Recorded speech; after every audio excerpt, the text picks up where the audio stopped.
Geddy Lee Weinrib, O.C.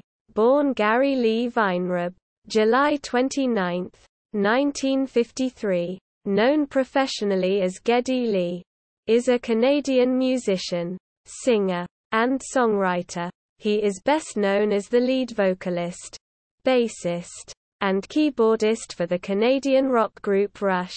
Lee joined what would become Rush in September 1968, at the request of his childhood friend Alex Lifeson, replacing original bassist and frontman Jeff Jones. Lee's solo effort, My Favorite Headache, was released in 2000.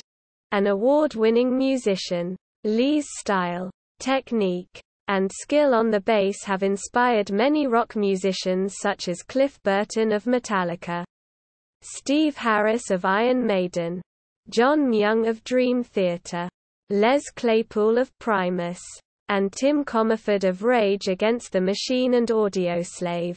Along with his Rush bandmates, guitarist Alex Lifeson and drummer Neil Peart, Lee was made an Officer of the Order of Canada on May 9, 1996.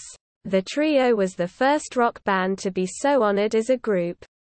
In 2013, the group was inducted into the Rock and Roll Hall of Fame after 14 years of eligibility. They were nominated overwhelmingly in the Hall's first selection via fan ballot. Lee is ranked 13th by Hit Parada on their list of the 100 greatest heavy metal vocalists of all time.